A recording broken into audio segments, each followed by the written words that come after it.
I'm not one to condone bad things. I'm not one to condone violence. But when enough is enough, enough is enough. The Nepal Gen Zs trooped out in their numbers to protest the bad governance, and they achieved what they wanted. But here is the question: at what cost? Because right now, if you watch the aftermath of these protests, you have to ask yourself, was it worth it at the end of the day? The massive buildings, the lootings that the news and the press will show you, all the bad things that happened during this protest, beating the finance minister and finally achieving the goal. You have to sit back right now when you watch the aftermath of this protest and ask yourself, was it worth it? Now, Africa, we like to emulate other people. We've always tried to channel our inner energy when we see something like this happening. And we say, yes, Africa, we can do it. If Nepal can do it, if Kenyans can do it, the Gen Zs of other African countries with corrupt leaders can also do it. But now, you have to look at what is happening, the aftermath.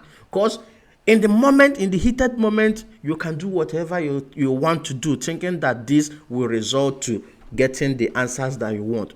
But 2 days, 3 days after those 5 minutes, 10 minutes, 1 hour, 2 days of madness, you have to sit back and watch the outcome of what you did. These are the outcome of Nepal's protest shown by Al Jazeera. Now you have to ask yourself, was it really worth it?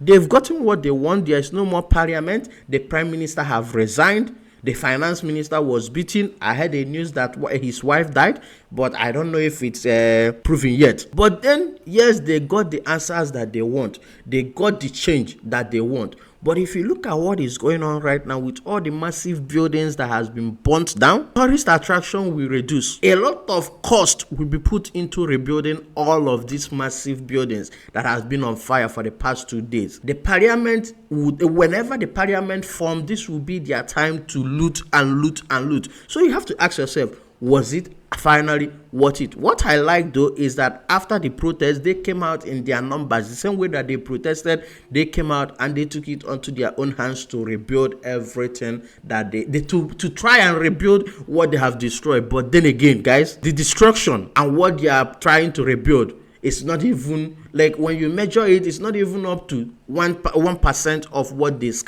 they destroyed. But just seeing that they came out in their numbers the same way that they protested just to try and rebuild, it shows that, okay, we had something good going, we achieved what we want. Now let's go back to our normal life, but let's clean the city first. But then again, I'm gonna ask you, Africa, we've been crying, we've been protesting, we've been dying inside us, yearning to go out and protest. We're trying to see who is going to bail the cat. We've seen Kenyans, Gen Z, come out and protest when the president tried to increase tax. We've seen Nepal come in right now, protest and dethrone their government, showing the government that at the end of the day, the people are the power. You can't fight with the masses and win. Now, all the African countries that are yearning for protest, if you watch this and you say, if Kenyans can do it, if people in Nepal can do it, we too, we can do it. But I'll ask you, at what cost?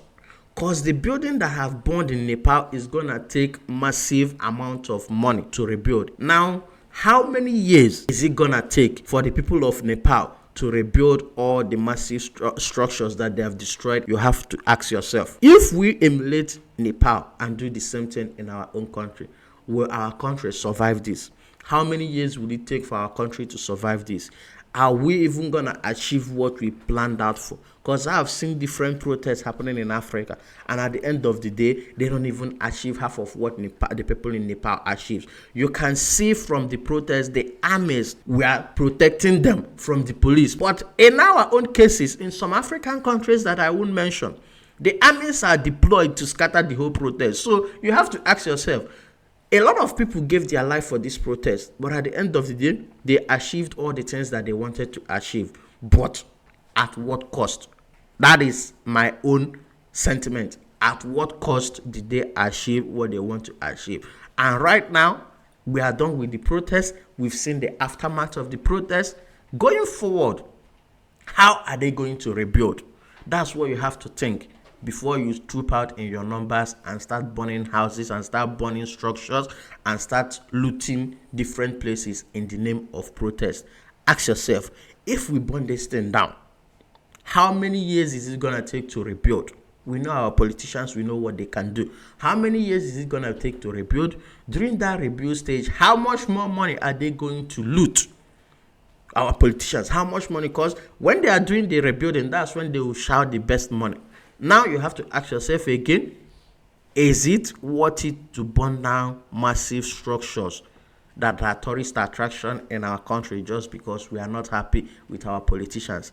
The same thing that you are complaining that they are doing is the same thing that you are doing during your protest. Now, Africans, let us see and learn from the mistakes that these people are doing. Yes, they came for the protest, they achieved their goal, but at what cost? If we can learn from them,